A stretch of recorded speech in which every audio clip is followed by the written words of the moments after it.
Friends, आप सभी लोग का स्वागत है अपने YouTube चैनल किशोर ऑनलाइन क्लासेस में। आज मैं स्टार्ट करने जा रहा हूँ क्लास 10th का हिंदी भाग 2। तो देखिए स्टार्ट करते हैं। और भाग 2 का जो नाम है वो है वर्णिका।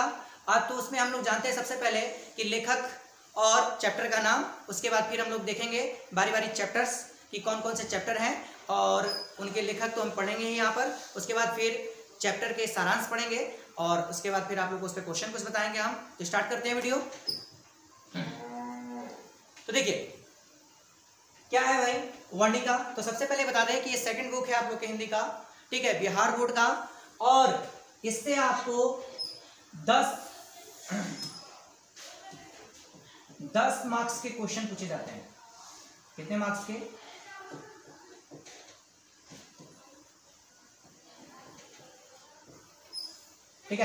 10 मार्क्स के पूछे जाते हैं। तो इसमें सबसे पहला देखिए हम बात करते हैं लेखक का। तो क्या भाई, दही वाली मगमा, ठीक है, दही वाली मगमा। तो दही वाली मगमा जो चैप्टर है उसके जो लेखक हैं वो कौन है भाई? तो श्रीनिवास। कौन है? श्रीनिवास। तो देखिए आप इसको ऐसे याद कर सकते हैं कि दही वाली मगमा जो थी वो दही बेचती थी, बेंगलोर में जाकर दही बेचती थी और वो लेखक के घर भी जाती थी दही बेचने के लिए। तो आप क्वेश्चन बनाकर आपसे हम पूछते हैं, आप लोग आंसर दीजिएगा। कैसे? देखिए कि दही वाली मगमा दही किसको बेचने जाती थी बेंगलोर में? तो लेखक के घर अर्थात श्रीनिवास। किसको जाती थी? श्रीनिवास, ठीक है। इसी प्रकार सेकंड जो चैप्टर है, ठीक, ढहते विश्वास, ठीक है, ढहते विश्वास। इसके लेखक कौन है? तो ढहते विश्वास जैसे आप लोग क्या है, मान लीजिए कोई आपका बहुत कट्टर दुश्मन है, ठीक है, आपका उससे विश्वास क्या हो चुका है, उठ गया है, तो आप उसको क्या करते हो? कोसते हो कि जा तेरे को 7 गो कोड़ी उठे, ठीक है, तेरे को 7 गो कोड़ी फूटेगा, ठीक है। ऐसा किसी को कहना नहीं चाहिए, ठीक है, लेकिन मैं ट्रिक्स के लिए मैं आपको बता रहा हूँ। तो 7 कोड़ी, ठीक है, 7 गो कोड़ी फूटेगा। तो क्या बोलता है, जब किसी से विश्वास ढह जाता है तो 7 कोड़ी होता है। क्या होता है? 7 को कोड़ी होता है, 7 कोड़ी। एकदम क्लियर है, ठीक। इसके बाद फिर देखिए आपको क्लियर हो गया होगा। अब आया भाई माँ। तो देखिए माँ जो पाठ है उसके लेखक कौन है? तो माँ, देखिए माँ जो थी उसकी बेटी का तबीयत खराब था, तो वह जितनी भी अपनी धन संपत्ति, जितने भी इसने पैसे जुटाए थे, उसको क्या किया, उसने पेटली कर अर्थात अपनी झोली में बांधा और वो ईश्वर के पास पहुंची। किसके पास पहुंची? ईश्वर के पास पहुंची और बोली, हे भगवान, हे प्रभु, हे ईश्वर, मेरी बेटी को क्या कर दो भाई, ठीक कर दो, इसे बचा दो, क्योंकि इसकी तबीयत बहुत दिनों से खराब है। मैं अपनी सारी क्या है संपत्ति तेरे चरणों में रखती हूँ, ठीक है, कम से कम मेरी बेटी को क्या कर दो, मुझे सही सलामत स्वस्थ कर मुझे लौटा दो, ठीक। तो क्या याद कर सकते हो कि भाई माँ भाई किसके पास गई? ठीक है, तो ईश्वर पेटलीकर के पास गई थी। किसके पास गई? ईश्वर पेटलीकर के पास, ठीक है। अब आया बाबू नेक्स्ट। तो भैया ये तो क्लियर हो गया आप लोगों को। फिर नगर में कौन रहती थी? ऐसे याद कर सकते हो कि नगर लेखक, नगर चैप्टर के जो लेखक है वो कौन है? तो सुजाता थी, ठीक है। इसको याद कैसे कर सकते हो भाई कि नगर में कौन रहती थी? तो क्या बोलिएगा? सुजाता रहती थी। कौन रहती थी? सुजाता। कौन रहती थी? सुजाता। क्लियर है? एकदम याद हो जाएगा। इसके बाद पांचवा है कि धरती कब तक घूमेगी, ठीक है, धरती कब तक घूमेगी, ठीक है, ये सीता की कहानी है। तो धरती कब तक घूमेगी? तो आप इसको ऐसे याद कर सकते हो कि भैया धरती तब तक घूमेगी जब तक क्या है, सावर दैया जैसे लेखक रहेंगे तब, ठीक है। ये याद करने के लिए है ना। अब ये नहीं कि अब जो कोई भी लेखक है वो लोग रहेंगे तभी तक धरती घूमेगी, ऐसा संभव नहीं है, ठीक है। तो याद रखिएगा कि धरती कब तक घूमेगी? तो क्या बोलिएगा? जब तक सावर दैया जैसे लेखक रहेंगे तब तक। याद करने का तरीका है, फिर से एक बार दोहराते हैं। क्या बोला मैंने कि दही वाली मगमा, ठीक है, दही वाली मगमा, दही वाली मगमा दही किसको बेचने जाती थी? क्या बोलिएगा भाई? तो श्रीनिवास, ठीक है। दही वाली मगमा दही किसको बेचने जाती थी? तो श्रीनिवास को। ढहते विश्वास, जब विश्वास ढह जाता है तो क्या होता है? 7 गो कोड़ी होता है। क्या होता है? 7 गो कोड़ी होता है। माल किसके पास गई? तो ईश्वर पेटलीकर के पास गई, ठीक है। नगर में कौन रहती है? तो भैया सुजाता रहती है। नगर में कौन रहती है? सुजाता रहती है, ठीक है। धरती कब तक घूमेगी? ठीक है, जब तक सावर दैया जैसे लेखक रहेंगे तब तक धरती घूमेगी।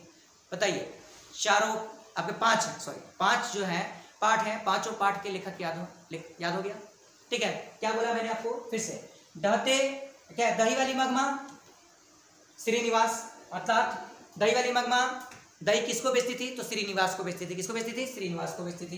ठीक है, इसका क्वेश्चन पूछ रहे हैं, ढहते विश्वास, जब किसी का विश्वास ढह जाता है तो क्या होता है, तो 7 गो कोड़ी होता है। क्या होता है भैया, 7 गो कोड़ी होता है।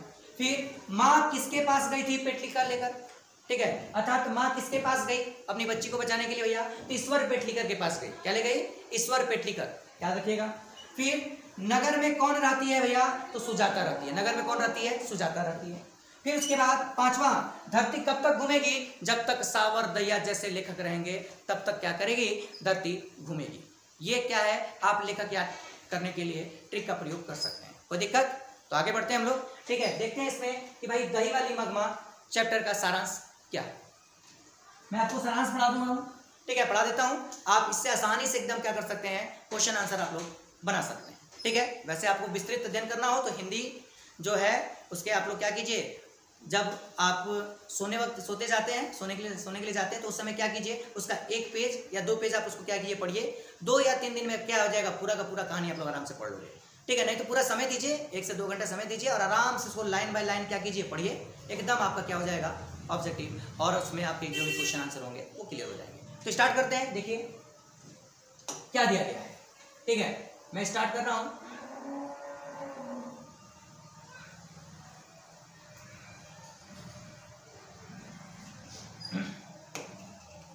ठीक, तो देखिए क्या दिया गया है भैया, लेखक का नाम क्या है, श्रीनिवास, और चैप्टर का जो नाम है वो दही वाली मगमा। दही वाली मगमा दही किसको बेचती थी भाई, तो श्रीनिवास को बेचती थी। ऐसे याद कर लीजिए, आपको क्लियर हो जाएगा। तो देखिए बाबू क्या दिया है, बेंगलुरु शहर में रहने वाली एक स्त्री, बेंगलुरु शहर में रहने वाली एक स्त्री थी। ठीक है, बेंगलुरु शहर में रहने वाली एक स्त्री यह कहानी सुनाती है। वह एक बच्चे की मां है। मगमा नाम की स्त्री अपने गांव में रोज दही लेकर बेंगलुरु जाती थी। कहां जाती थी, बेंगलुरु जाती थी। तो देखिए, बेंगलुरु शहर में रहने वाली एक स्त्री यह कहानी सुनाती है। वह एक बच्चे की क्या है भाई, मां है। मगमा नाम की स्त्री अपने गांव से रोज एक क्या भाई, रोज दही लेकर बेंगलुरु जाती थी। ठीक है, मैं बेंगलुरु आती थी, दिया हुआ है। ठीक है, और उसके घर भी देने जाती थी। ठीक है, जो महिला कहानी सुना रही है अर्थात श्रीनिवास जो है, उनको क्या करे भाई, दही बेचने जाती थी और वो वही कहानी सुना रही, क्योंकि वो लेखक है। क्लियर है एकदम, कोई दिक्कत। ठीक है, चलिए, तो क्या भाई, और उसके घर भी देने जाती थी, लेखक के घर। तो मगमा का पति गुजर चुका था, अर्थात मगमा जो दही बेचने वाली थी महिला, उसका जो पति था वो क्या हो चुका था, गुजर चुका था। ठीक है, ठीक, वह एक बेटे की मां है और एक पोते की दादी है। एक बेटे की मां और एक पोते की दादी। एक दिन उसकी बहू ने किसी बात पर अपने बेटे को क्या कर दिया, पीट दिया, मार दिया। ठीक है, तो मगमा ने इस पर बहू को क्या किया, टोका कि भैया मेरे पोते को क्यों मारती हो। ठीक है, उसको समझा भी तो सकती हो। ठीक, इससे क्या हो गई कि बात क्या हो गई, बढ़ गई।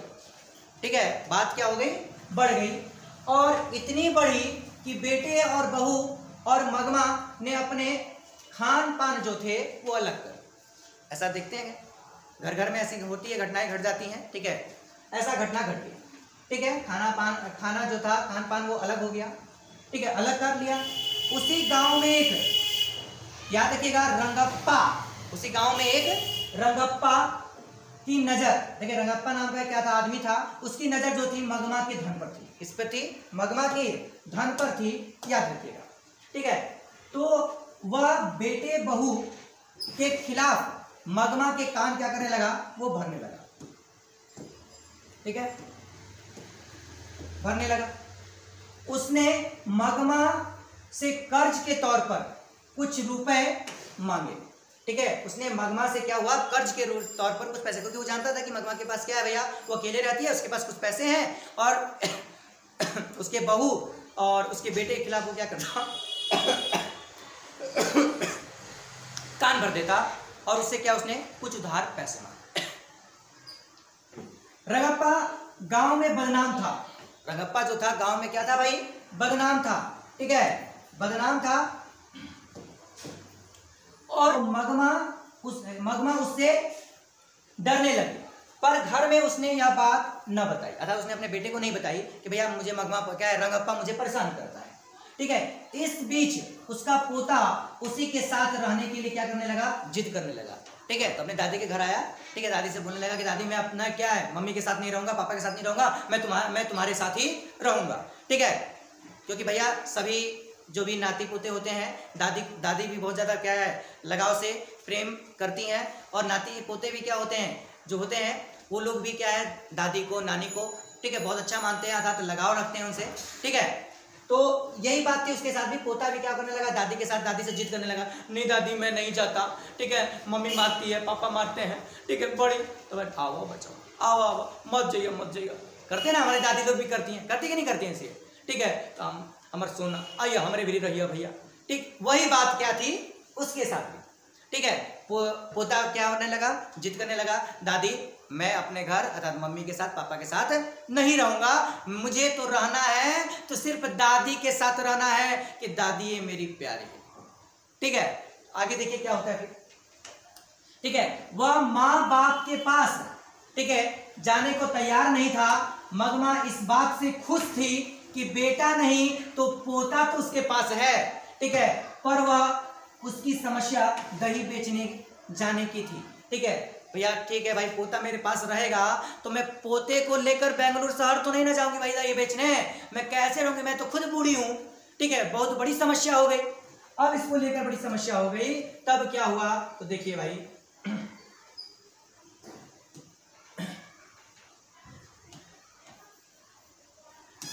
ठीक, वह दही और बच्चे दोनों को लेकर नहीं जा सकती थी। बच्चे को वह मां के पास छोड़ गई, किंतु दो दिनों के बाद बच्चे ने भी बेंगलुरु जाने की क्या कर दी, जिद पकड़ ली कि नहीं दादी मैं भी जाऊंगा। भाई जैसे आप लोग रोने लगते थे, हाँ दादी मुझे चॉकलेट खाना है, करते हो कि नहीं करते वैसे, झूठे मूठे के चॉकलेट पावे खाती नहीं, रोने लगते थे। तो दादी कहती थी ठीक है, दादी अपना कहते आंचल में से निकालती थी 2 रुपया 4 रुपया 5 रुपया जोन बांधे रहेगी, ले खा लो, रोना मत ना। ऐसे करते थे कि नहीं करती थी, आप लोग की दादी भी करती थी, हमारी दादी भी करती थी। ठीक है, तो वही चीज क्या थी भाई, मगमा जो थी वो भी अपना क्या कर रही थी, इसने प्यार अपने पोते के साथ, ठीक है, निभा रही थी। ठीक, तो क्या हुआ भाई, तो बेटे और बहू, ठीक है, मगमा ऐसा नहीं कर सकती थी क्योंकि वो बूढ़ी थी। उसके बेटे और बहू ने अपनी गलती मान ली और उससे अपना गुस्सा छोड़ देने के लिए कहा। और ऐसा इसी बीच क्या हुआ कि माँ और बेटे दोनों आए। ठीक है, और उसने क्या किया, मगमा से उन्होंने दोनों ने क्या की, माफी मांगी, कहा कि माँ गुस्सा छोड़िए, चलिए हमारे साथ रहिए। ठीक है, अब आप क्या है, दही मत बेचिएगा, दही जो भी होगा वो कौन बेचेगा। ठीक है, ठीक है, दही जो होगा वो मैं ही बेचूंगी, आप घर पे क्या कीजिएगा, आराम कीजिएगा और अपने पोते के साथ क्या है, ठीक, इसके पोते को देख रेख कीजिएगा। ठीक, और मैं दही बेचूंगी, ऐसा कहा उसने। ठीक है, फिर क्या हुआ, मक्खी है, देखिए मक्खी भी यहाँ पर आके बताइए इसको चला दे रही है, बताइए तो, परेशान कर देता है कभी कभी मक्खी लोग। नहीं, जहाँ जरूरत है ठीक वहां जाना चाहिए इसको, अपना यहाँ थोड़ी मिलेगा इसको खान पे, इस पे लाइट पे मिलेगा। बताइए तो कितना परेशान कर रहा भैया। ठीक, मगमा भी क्या हो गई, मगमा मान गई, सास का काम अब उसकी बहू ने संभाल लिया और मगमा घर पर रहती और बहू दही बेचने जाती। पोता भी दादी के पास यूं ही नहीं गया था, देखिए चल समझ में आ गया। ठीक है, जो पोता था वो अपने आप नहीं गया था, ठीक है, दादी के पास, ठीक है, कौन भेजी थी, तो भैया उसकी माँ भेजी थी। ठीक है, कहीं नाराज मगमा के पैसे ना हड़प ले, कौन ना हड़प ले, रंगप्पा ना हड़प ले। ठीक है, वो क्या चाहती थी भैया कि भाई जो पैसा जो है सास के पास अर्थात माँ जी के पास, वो पैसा कहीं रंगप्पा उनसे हड़प मत ले। उसको क्या जानकारी हो गई थी, इसलिए उसने क्या किया कि बेटे को भेजा, कहा कि जाओ बेटा दादी के पास रहने के लिए जिद करो, कहो कि दही बेचने भी हम भी चलेंगे। ठीक है, इस तरह से क्या होगा, फिर इसी बीच हम जाकर क्या कर लेंगे, माफी मांग लेंगे और फिर दादी हम लोग के पास आ जाएगी। बताइए, इसमें लालच भी छुपा हुआ है। ठीक है, चलिए भैया लालचे सही, लेकिन कम से कम दादी की सेवा हुई ना जी, हम भी तो बहुत खुश हैं। आप खुश हैं कि नहीं है बताइए। ठीक है, अब बताइए, इसलिए उसने पोते को दादी के पास भेज दिया था ताकि घर के लिए उसकी ममता बनी रहे और वह मान जाए। वो क्या हो जाए? मान जाए।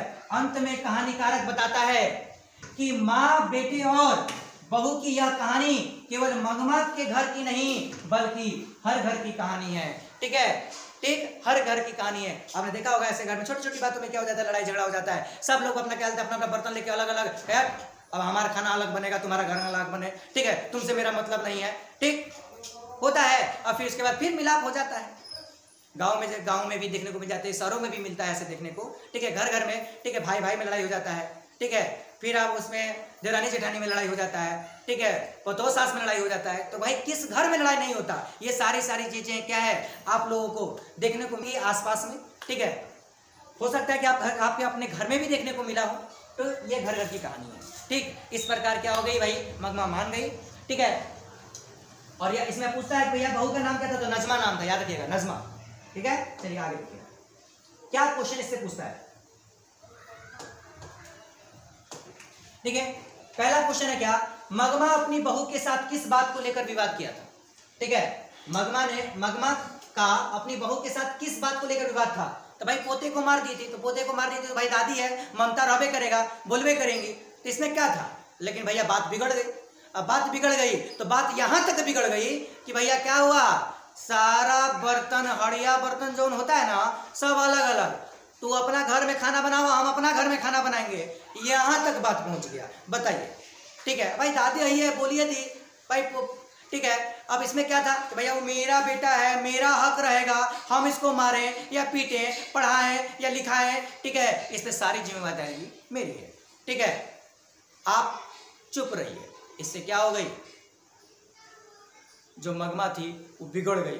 ठीक है, सारा हड़िया बर्तन लेके भाई कि तू रहो, तुम लोग अपने घर में रहो, हम अपने घर में, ठीक है, हम अपना खाना पीना अलग बनाएंगे, तुम्हारा और मुझसे कोई रिश्तेदारी नहीं, कोई मतलब नहीं। ठीक है, ये चीजें। फिर उसके बाद रंगप्पा कौन था? तो रंगप्पा एक गांव का जुआरी था। ठीक है, जो मगमा से क्या चाहता था, पैसा चाहता था, और उसकी इज्जत पर क्या था, उसकी नजर थी। ठीक है, अब देखिए भैया तीसरा, क्योंकि बहुत बिगड़ेल था। बहू ने सास को मनाने के लिए कौन सा तरीका अपनाया? तो बहू ने अपने सास को, ठीक है, मनाने के लिए पोते को क्या किया, अपने बेटे को, ठीक है, अर्थात छोटे जो उसका बेटा था उसको भेजा किसके पास ने, ठीक है, दादी के पास, बोला कि जाओ तुम उनके पास रहने की जिद करो। ठीक है, आप इसको बना के लिख सकते हैं आराम से। इस कहानी का कथावाचक कौन है? तो श्रीनिवास जी है, उनका परिचय देना है। ठीक है, तो आप लोग क्या कीजिए, इसको आप लोग दे सकते हैं आराम से परिचय उनका। फिर मगमा का चरित्र वर्णन कीजिए भाई, मगमा कैसी थी भाई, वो स्वाभाविक थी। ठीक है, बहुत नरम दल की थी, इसीलिए क्या है, उसने अपने सास को, अपने किसको, बहू को डांट भी दिया उसने। ठीक है, ये पूरा चित्रण कर सकते हो। दही बेचने जाती थी, ठीक है, बहुत मेहनत करती थी, ये चीजें हैं। फिर कहानी का सारांश प्रस्तुत कीजिए। पूरा कहानी का सारांश तो आप लोग के सामने ही है, इसको पढ़ लीजिए, 1 2 बार 3 बार वीडियो को देख लीजिए, आप लोग आसानी से क्या कर सकते हैं, इस कहानी को का जो सारांश है। ठीक है, तो ये जो चैप्टर था ये यहीं पे समाप्त हुआ। यदि आपको मेरा वीडियो अच्छा लगा तो मेरे वीडियो को लाइक कीजिए। यदि आप मेरे चैनल से नए जुड़े हैं तो सब्सक्राइब जरूर करें। इसके बाद हम लोग मिलेंगे नेक्स्ट वीडियो में नेक्स्ट चैप्टर के साथ। ये वीडियो यहीं पे समाप्त होता है।